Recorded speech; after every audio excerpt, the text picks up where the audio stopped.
नमस्कार, स्वागत आहे तुमचं Swadsutra by Pooja. Where every recipe has a story. चटपटीत असा मसाले भात आणि तेही शिल्लक उरलेल्या भातापासून. तर त्याची कृती काय आहे ती आपण आता पाहून घेऊया. तर सर्वप्रथम आपल्याला इथे शिळं उरलेलं भात घ्यायचंय. त्यामध्ये स्वादानुसार मीठ टाकायचंय. मीठ थोडं कमीच वापरा कारण भात शिजवताना आपण त्यामध्ये मीठ टाकतो. त्यानंतर इथे मी हळद टाकलेला आहे. प्रत्येक साहित्य, प्रत्येक सामग्री मी कमीच वापरलेली आहे. त्याचबरोबर धना पावडर, जिरा पावडर आणि लाल मिरची पावडर. तुम्ही हवं तर लाल मिरची तुमच्या अकॉर्डिंग वापरू शकता. आता आपल्याला पूर्ण भात या मसाल्यांमध्ये कव्हर करून घ्यायचे, म्हणजेच कोट करून घ्यायचंय. आता तुम्ही म्हणणार फोडणीमध्ये पण तर मसाले टाकू शकतो ना, भातावरच टाकायची काय गरज आहे. पण असं जेव्हा आपण मसाले भातामध्ये टाकून त्याला शिजवतो ना फोडणीमध्ये, तर त्याचा अतिउत्तम स्वाद येतो. तुम्ही ही रेसिपी नक्की ट्राय करा.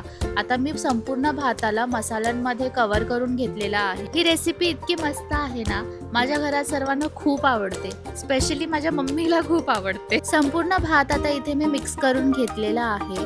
आता मी गॅस ऑन करते आणि त्याच्यावरती कढई तापवत ठेवते. आता कढईमध्ये मी 2 मोठे चमचे तेल टाकणार आहे. तुम्ही तूप देखील टाकू शकता किंवा तेल आणि तूप दोन्ही पण वापरू शकता. इथे मग मी राई, जिरा आणि कढीपत्ता, हिरवी मिरची असं टाकून दिलेलं आहे. ते मी शॉर्ट घ्यायचं विसरले, कॅमेरा बंद झाला होता म्हणून मी डायरेक्ट दाखवते. आता आपण एक बारीक चिरलेला कांदा टाकूया. तुम्ही क्वांटिटी कमी जास्त देखील करू शकता, पण मी भाताच्या अकॉर्डिंग घेतलेलं, तर मी एक बारीक चिरलेला कांदा टाकलेला आहे आणि त्याला पिंकिश होईपर्यंत, सॉफ्ट होईपर्यंत शिजवून घेतलं. त्यानंतर इथे मी मसाल्यामध्ये मिक्स केलेला भात जो असतो ना, तो मी यामध्ये टाकला.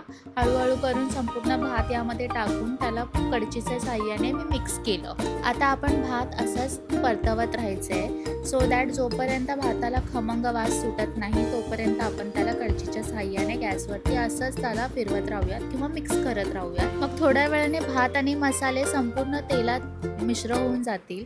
मग तुम्ही बघू शकता एक खूप चांगला सुगंध सुटेल. त्यानंतर शेवटी आपल्याला यात एकच मसाला टाकायचा आहे, तो आहे गरम मसाला, आणि ते पण असं चिमूटभर टाकायचं आहे, जास्ती नाही टाकायचं. आणि त्याला देखील मिक्स करून घ्यायचं. मग ॲट दी एंड तुम्ही फक्त थोडीशी कोथिंबीर घ्यायची आणि त्याला बारीक चिरून ह्यामध्ये टाकून द्या आणि पुन्हा त्याला मिक्स करून घ्या आणि गरम गरम सर्व करा. आता तुम्ही बघू शकता सर्व करताना किती मोकळा आणि चांगला भात शिजलेला आहे.